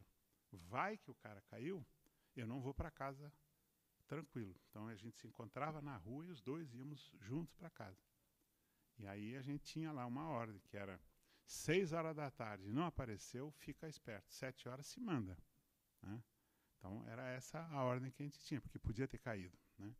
Então a administração disso era muito complicada. Para a gente ter uma conversa, era andando, era dentro de um carro, ou se é uma reunião, entra no carro, fecha o olho e vai para o aparelho. Dá um monte de volta para o cara não perceber, tira o relógio para não ver o tempo, e faz um monte de volta para o cara não saber qual o percurso que foi feito, e chega na casa, entra de olho fechado, não vê, né?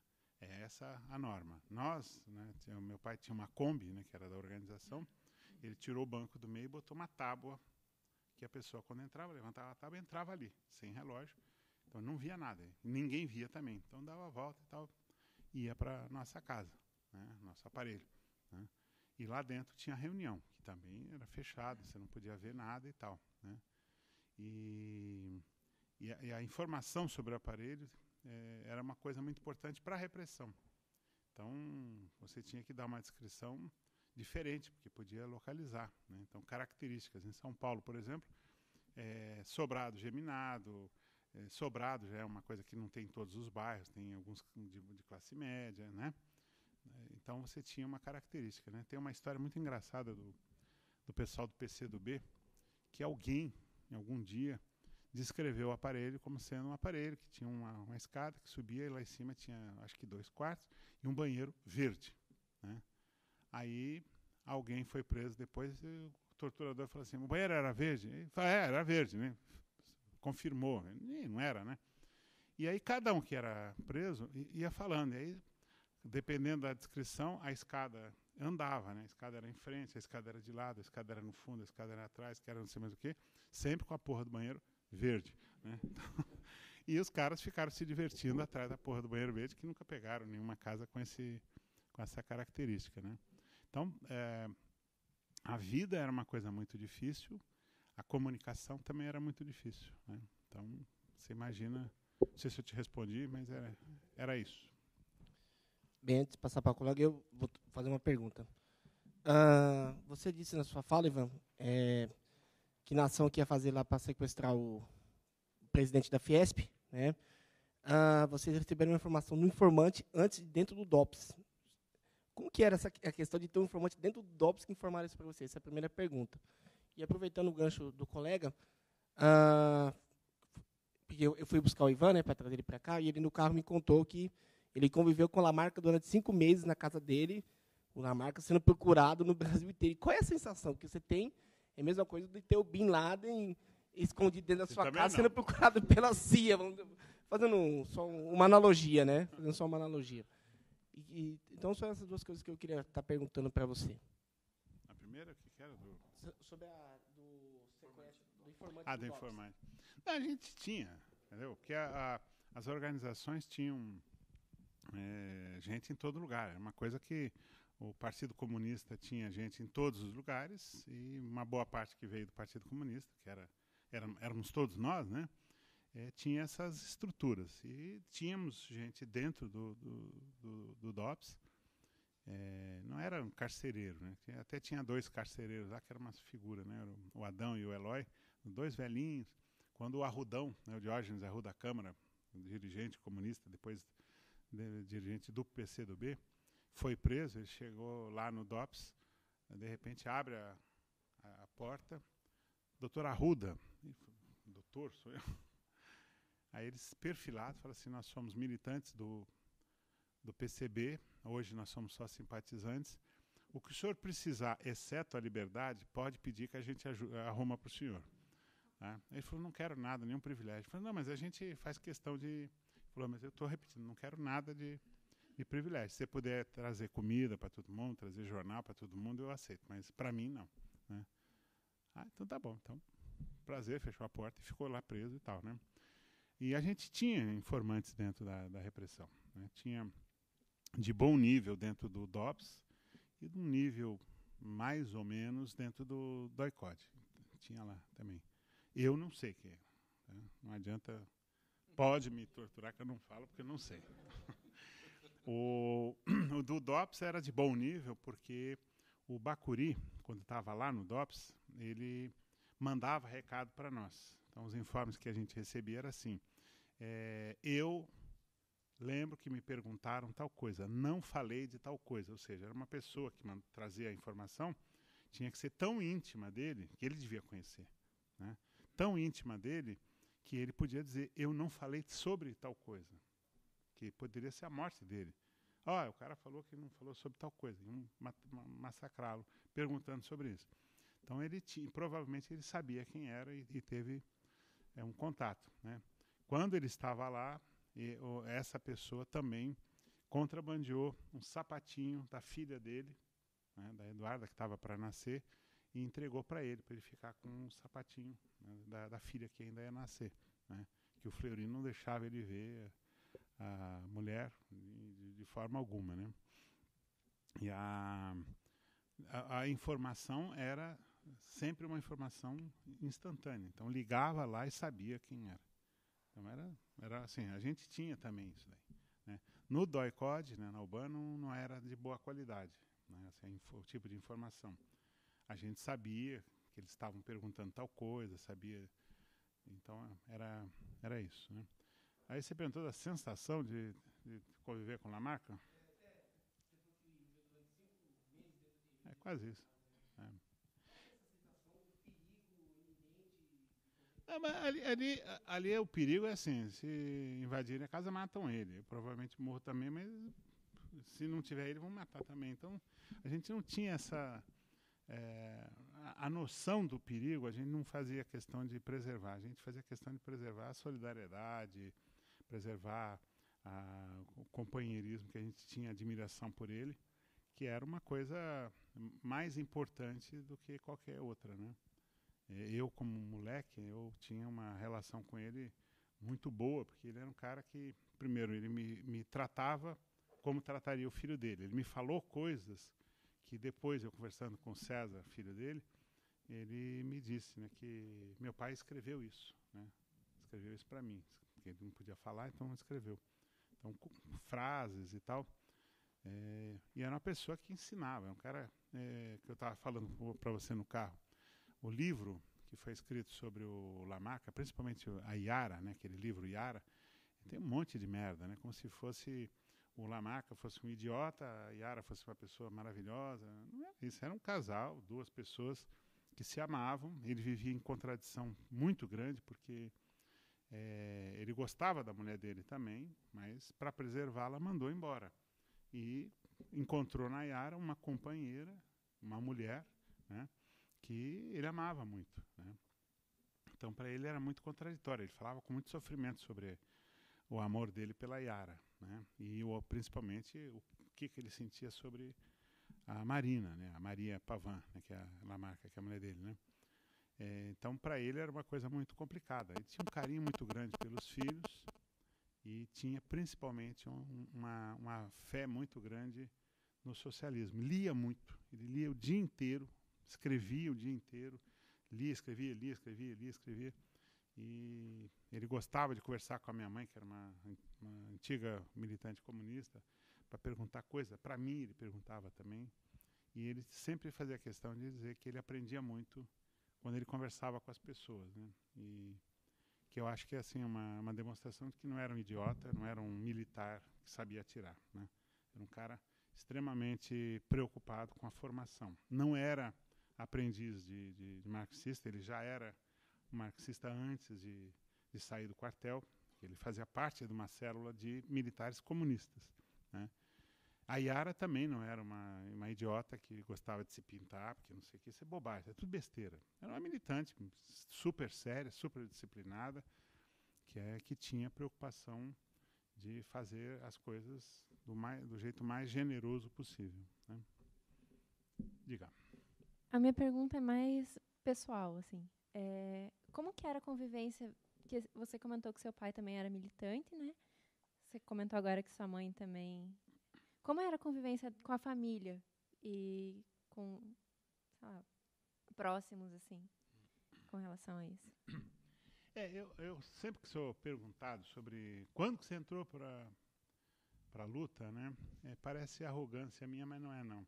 Eu não entrei na luta, eu nasci dentro dela, porque o meu pai e a minha mãe, militantes comunistas, eu nasci numa favela em Porto Alegre, não é modo de dizer, uma favela, Vila Jardim. E na época não tinha, que eu nasci, não tinha água, não tinha luz, não tinha esgoto, não tinha ônibus, não tinha escola, não tinha nada. Então, todo mundo no bairro, não só os militantes comunistas, mas todo mundo no bairro lutava pela sobrevivência. Então, eu, desde que abri os olhos, eu participava de manifestação, de tudo quanto é coisa, como participava ia junto com a minha mãe para a Bica, que era um córregozinho, que tinha para lavar a roupa, junto com um monte de mulheres, todo mundo reclamando que não tinha água, tinha que subir com a porra de uma lata d'água na cabeça e tal. Então, isso era o nosso cotidiano. Então, eu não entrei, né? Eu nasci dentro, né? Diferente de uma pessoa de classe média que pode optar. Agora eu sou, agora eu não sou. Pode até deixar de ser, né? Mas, então, a família de operário tem uma característica diferente, né? Não dá para dizer o seguinte, vocês ficam aqui que eu vou fazer uma revolução ali. Isso não existe, né? Todo mundo vai junto, porque tem que ir junto. Porque a sobrevivência está absolutamente ligada, né?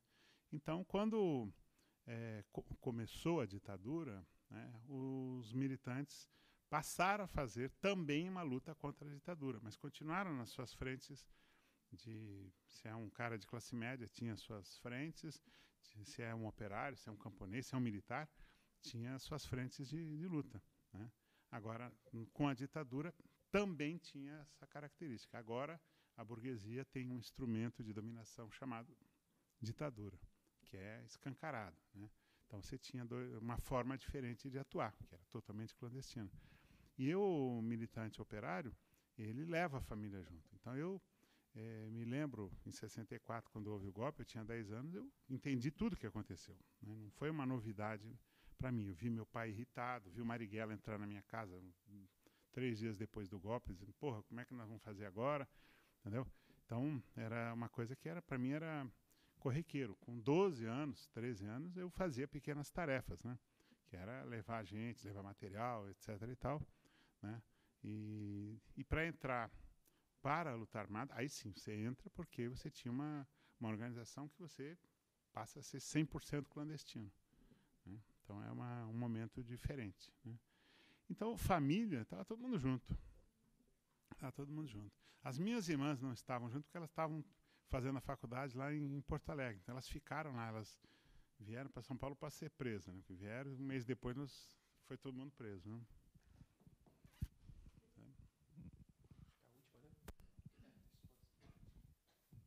Oh.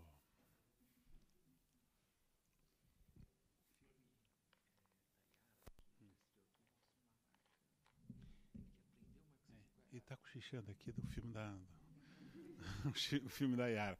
O Lamarca é um babaca, o Lamarca é não sei o quê. Não tem nada disso, entendeu? O Lamarca era um militante, era um cara que tinha decisão. A Yara, a Carla Camurati, quando fez o filme do Lamarca, né, ela falou uma bobagem. Ela tem direito, porque ela não conhecia, né?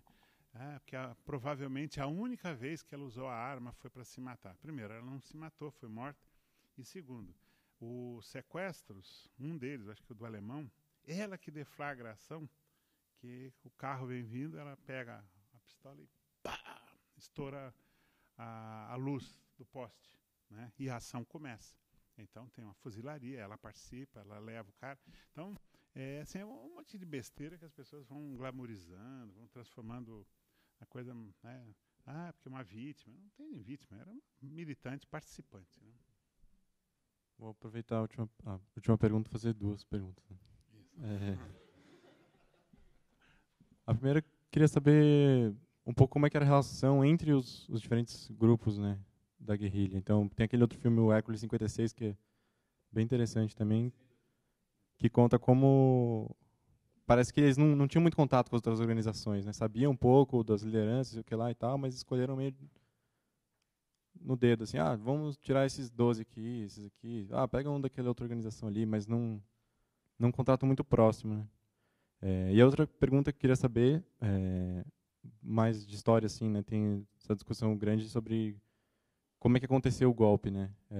E aí você falou no começo da sua apresentação de como os empresários foram incorporados no regime militar, né, na ditadura, no esquema da vaquinha lá.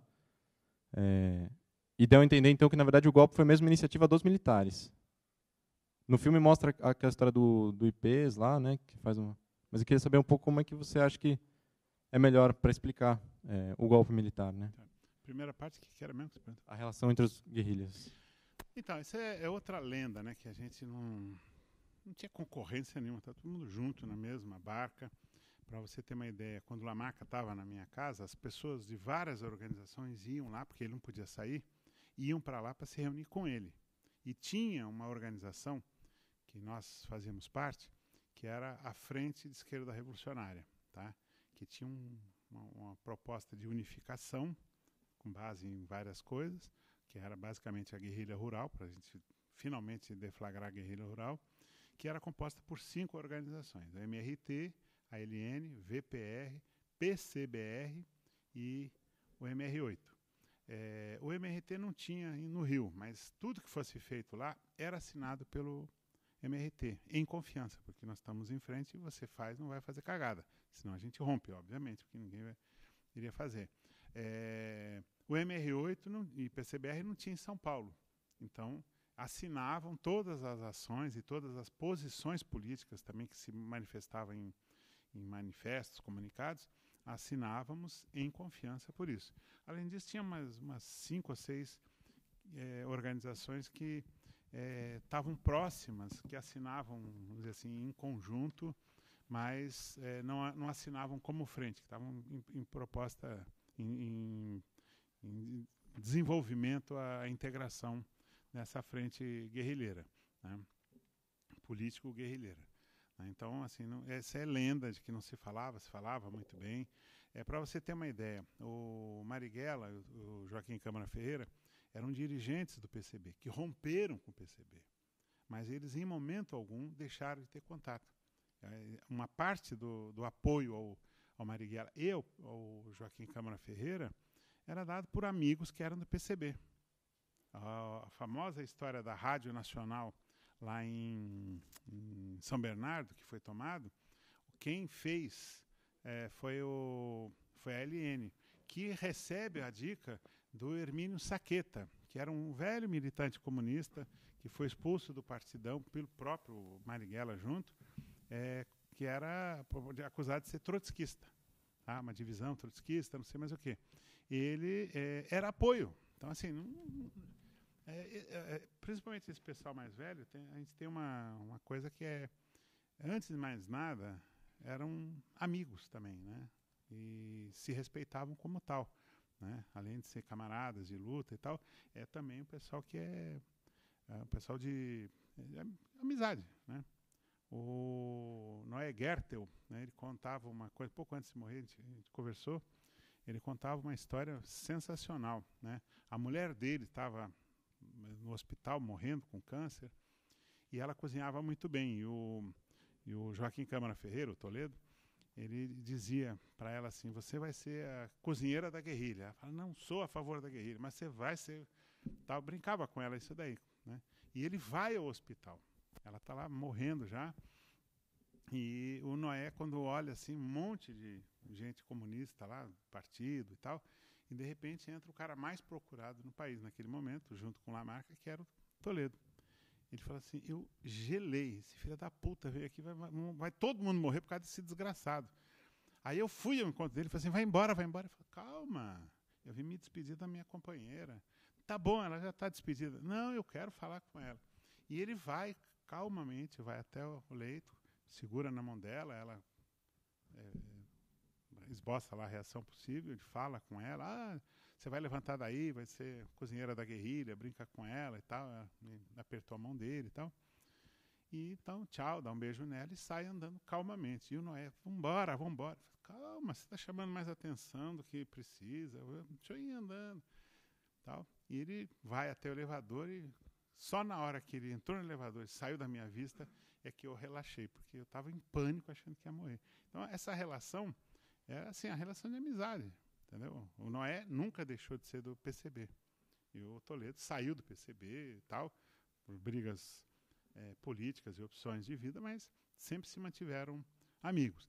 Todos nós éramos assim, entendeu? Não tinha essa coisa do ódio. A gente estava em organizações diferentes porque saiu-se em momentos diferentes, que aí explica, inclusive, o golpe. Quando sai do PCB, sai sob ditadura, sob repressão, e sai desorganizadamente, não sai em bloco. Então, tem várias DIs, né, as dissidências. Então, em São Paulo teve, acho que, 3 dissidências, se não me engano. Rio de Janeiro teve 3, fora as outras 3, 2 de Niterói. Então, vão dar numa organização, vão dar noutra, porque você não estava conseguindo encontrar as pessoas. Então, por isso é que tinha tantas organizações. É uma das explicações, né? Então, não era uma coisa de disputa, de competição. A gente atuava junto. Tanto que o Lamarca, a organização dele estava muito fraca em São Paulo, estava na nossa casa. Entendeu? Tanto que ele vai para o Rio de Janeiro, quem transporta ele para o Rio de Janeiro fui eu, meu pai, os outros companheiros, que fizemos a escolta para ele. E ele pede, por favor, ajuda fulano, entendeu? Dá dinheiro. Nós fazíamos ações para pegar grana para manter os militantes dele que não faziam ação. Então, para nós, isso era uma coisa absolutamente natural, né? Então, assim, tem que tirar um pouco essas lendas, né? Sobre o golpe, né? Não é que o golpe foi feito por militares e os empresários aderiram. Não. O golpe foi uma ação de Guerra Fria. Tá? Foi uma decisão tomada em 1946 de que aqui não ia ser um lugar de disputa. Aqui é controle americano. Então, eles tentam tomar o poder desde 56, desde 46. Eles tentam fazer isso. Tentam com a Escola Superior de Guerra, que eles criam em 48 à luz e imagem e semelhança da Escola de Guerra Americana. Montam aqui uma estrutura anticomunista, que a Escola Superior de Guerra é um centro de pensamento e conspiração contra a democracia. Tanto que o primeiro governo, depois da ditadura do Estado Novo, é do Dutra, que é uma ditadura, apesar de ter sido eleito. Fecha o Partido Comunista, põe na clandestinidade, tira total liberdade para os sindicatos, reprime muito, e é rejeitado pelo eleitorado, que elege o Getúlio, que volta como presidente e agora como democrata, né? E que sofre o bombardeio todo. E quando chega no final, ele dá um tiro no coração, porque tinha uma conspiração em andamento. Se você procura na história do final do governo Getúlio, a República do Galeão. O que é a República do Galeão? Dentro da base aérea do Galeão, criam uma estrutura ilegal, paralela, ilegítima, ilegal, de conspiração. As Forças Armadas, através da base aérea do Galeão, faz uma agressão às leis, faz uma agressão à democracia. Eles convocam, sem nenhuma base legal, porque não são justiça, convocam pessoas para depor, que quando chegam lá já chegam humilhadas. E essa humilhação é assim, você é um corrupto, você é um conspirador contra o povo, que eles diziam defender. Não tinham poder legal para fazer isso, não tinham poder legal nenhum de expor as pessoas, poderiam inclusive ser processados, mas eles tinham a força das armas. E chegam a ponto de, o golpe final é quando pegam o Gregório Fortunato, que era chefe da guarda pessoal do Getúlio, e dizem, chegamos no presidente. Aí o golpe está pronto, né? Chegamos no presidente, só falta derrubar o presidente. Aí o Getúlio dá um tiro no coração, se mata, e deixa a famosa carta testamento, em que ele acusa uma grande conspiração internacional contra ele, dizendo que as forças da reação estavam conspirando contra o país e a democracia. E o povo sai às ruas. Aí tem um personagem, que é o povo. Sai às ruas e protesta. E queima tudo que lembra americano. Chase Manhattan Bank, Citibank, lojas americanas, tudo que lembra americano, bota fogo, porque identifica. É aquilo lá. Né? E, ao mesmo tempo, diz, não vai ter golpe, que nós não vamos permitir. O golpe reflui.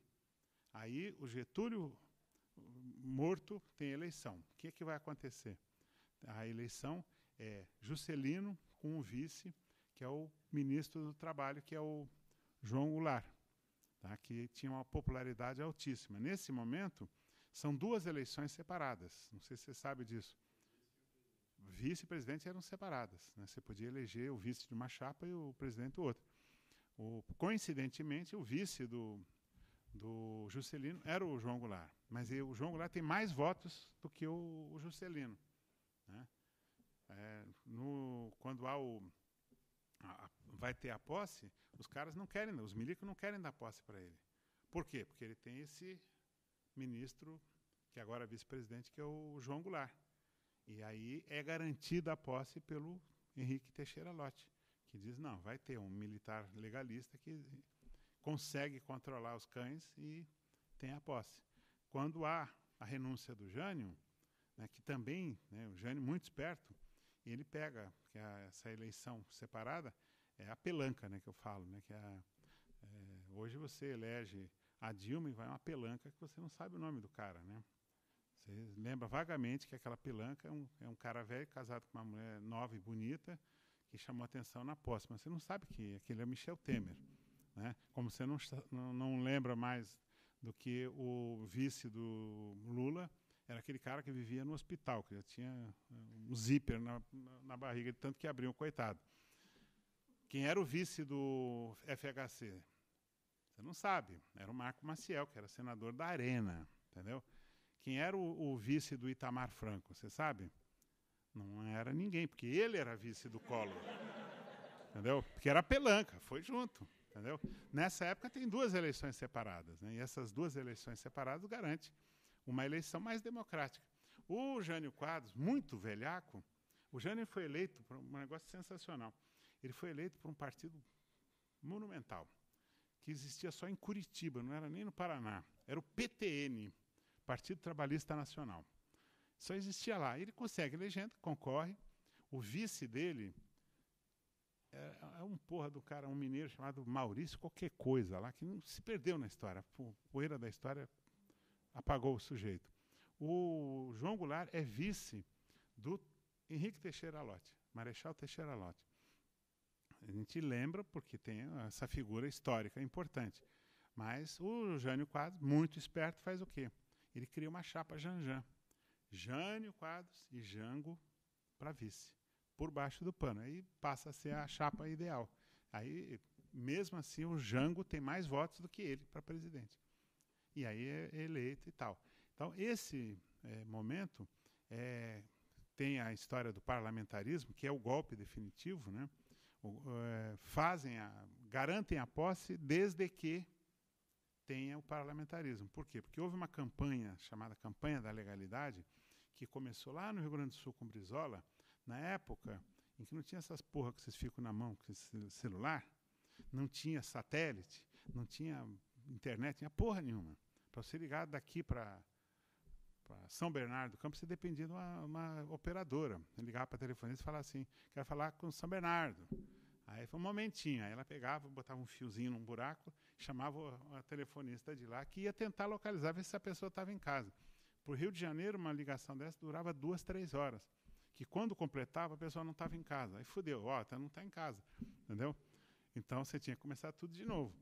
E, nesse contexto, a campanha da legalidade acontece com o Brizola dentro do Palácio Piratini, transmitindo por uma rádio, que é captada pela rádio em São Leopoldo, captada pela rádio que percorre o Brasil inteiro. E essa grande agitação, através das ondas do rádio, mobiliza a população que oferece resistência a esse golpe, que era não permitir a posse do vice-presidente João Goulart, que muito espertamente o Jânio Quadros tinha mandado para a China. E os milicos usam como um pretexto. Se está na China comunista, logo, comunismo é contagioso, ele virou comunista porque está lá. Então não pode assumir. E aí tem a campanha da legalidade, que é vitoriosa, mas tem um acordo, né, que é o parlamentarismo. Aí foi feito o parlamentarismo, né, e tem uma cena muito doida, né, porque tinha que votar, e tem que votar hoje. Eles pararam o relógio do Congresso. Para e vamos votar. Não consegue chegar a acordo.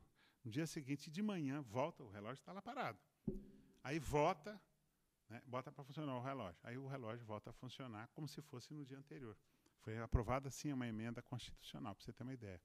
E garante o parlamentarismo, que tem lá na emenda dizendo que poderia ser referendado daí a um tempo num plebiscito.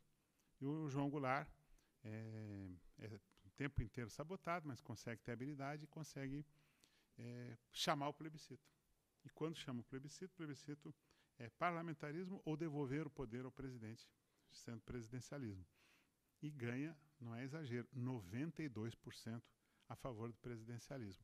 Naquele momento, eles decidem ir para o golpe, porque com esse povo não dá mais. O povo não vai votar na gente nunca, né? E eles vão para o golpe. São criados 2 institutos de fachada, né? Um Instituto Milênio, IPES, né?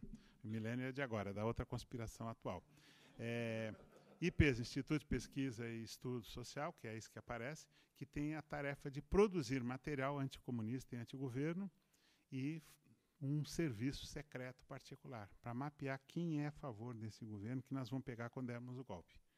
E o outro é o IBAD, que é o Instituto Brasileiro de Ação Democrática, que faz as manifestações com aquelas senhoras católicas, todas cheias de joias, que levam as empregadas para bater a panela, que nem nessa hora a filha da puta pega na panela. Entendeu? E faz a porra da manifestação, né? Agora, o IPES e o IBAD são denunciados por um deputado do PTB, não essa bosta que tem hoje, o PTB daquela época. E aí o PTB, o deputado, faz a denúncia, há uma CPI, é provado que aquilo era um centro de conspiração, mas... E o dinheiro entrava por ali, né? Quem eram os donos do IPES e do IBAD? Era a Varig, Grupo KM, Light, que era uma empresa americana, a própria embaixada americana, todas essas tranqueiras dão dinheiro para a refinaria União. Então, todas elas dão dinheiro para manter aquele centro de conspiração, que está falado no filme, inclusive, né? E o deputado que denuncia isso consegue que a justiça mande fechar o IBAD. Antes que conseguisse fechar o IPES, há o golpe. Tá? Aí todo mundo corre para as embaixadas, inclusive esse deputado, que depois vai para a Tchecoslováquia, depois ele volta, restabelece a vida dele, é um engenheiro com uma empresa muito atuante, não sei mais o quê, e num determinado momento fazem um acerto de contas. Prendem esse deputado, ex-deputado agora, torturam até a morte, ele é desaparecido. Chama-se Rubens Paiva. Esse é o deputado. Não é à toa que ele foi preso e torturado até a morte e o corpo desaparecido. Então, essa história é a história do golpe, que não é um golpe de militares, é um golpe militar, mas não é de militares, que tem apoio dos Estados Unidos, tem a direção dos Estados Unidos e serve aos interesses da burguesia brasileira. Não é uma ditadura militarizada, mas é uma ditadura militar, tanto que quem manda, quem faz e desfaz, são militares. O vice, de novo o vice do Costa e Silva, quando ele adoece, é um civil, Pedro Aleixo, que os milicos dizem, não vai ser. Quem é que pode ser presidente? Só pode ser general de exército de 4 estrelas, tá? General de exército. Para ser nomeado candidato, para ser referendado pelo Congresso Nacional, o exército decide quem é, submete às outras forças que dizem ok, vai à votação e tal. General Figueiredo não tinha 4 estrelas. Só quando ele passou a ser general de 4 estrelas, ou seja, general de exército, é que ele pôde ser presidente da ditadura. Então, o que isso significa? Se você tem uma hierarquia que só pode ser um general de exército mandando nos outros, é óbvio que uma ditadura militar não é militarizada. Tinha 2 governos, é bem verdade.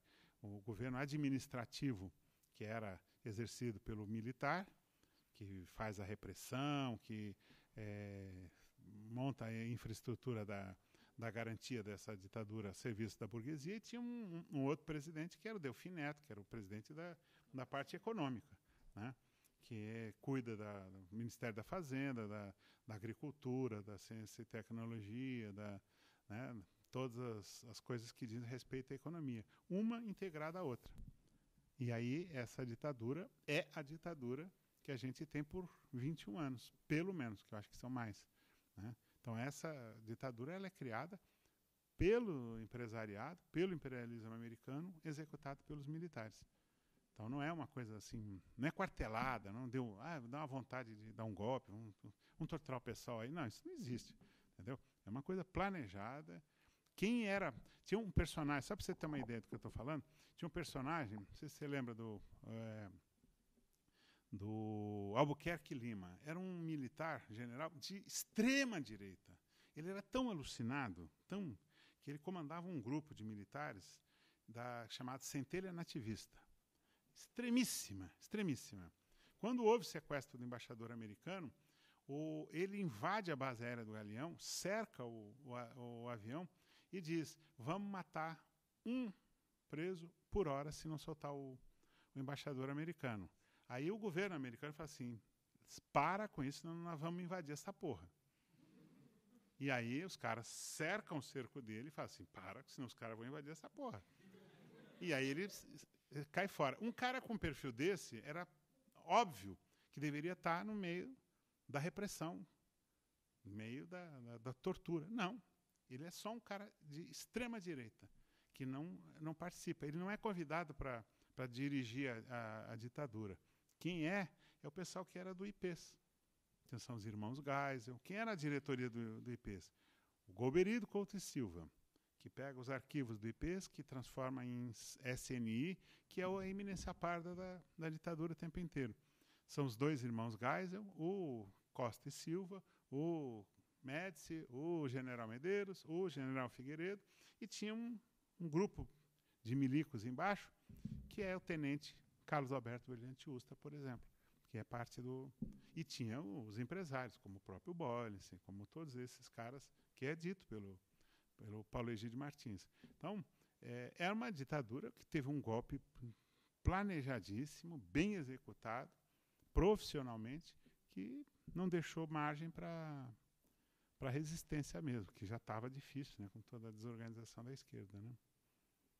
Acho que eu falei demais, né? Bom, meus caros, eu agradeço imensamente ao Ivan Seixas por ter se disponibilizado a vir, por ter nos brindado com tão profundas reflexões, não é, e revelações também, não é? Obrigadíssimo. Agradeço a todos mais uma vez e convido a seguirem participando das atividades da mostra, que se estenderá até o dia 13. Aqui nós encerramos as atividades de debate, né? Haverá exibições até sexta-feira, mas os próximos debates ocorrerão amanhã, dia 11, às 11 horas, na Procuradoria Regional da República, lá na Avenida Brigadeiro Luiz Antônio. Será exibido às 11 horas, Eles Não Usam Black Tie. Quem debaterá a temática do movimento operário como ambiente de luta política é o Luciano Castro Lima. No sábado, no emblemático prédio da Maria Antônia, né, às 16 horas, o filme, o clássico do Eduardo Coutinho, Cabra Marcado para Morrer, e a debatedora é Maria Cecília Martinez. Chamo a atenção ainda para o fato de que no dia 13, o último dia da mostra, domingo, às 17 horas, será exibido o Hércules 56, haverá uma reprise, e, muito carinhosamente falando, uma das pérolas da mostra, se não a cereja do bolo, o curta-metragem Você Também Pode Dar um Presunto Legal, que foi produzido na clandestinidade e cujo tema são os Esquadrões da Morte e a atuação do delegado Sérgio Fleury. É um petardo, porque esse filme foi recuperado em 2006 na Unesp, pelo Laboratório de Cinema da Unesp, e é um documento para as nossas reflexões, antes de qualquer coisa. É imperdível.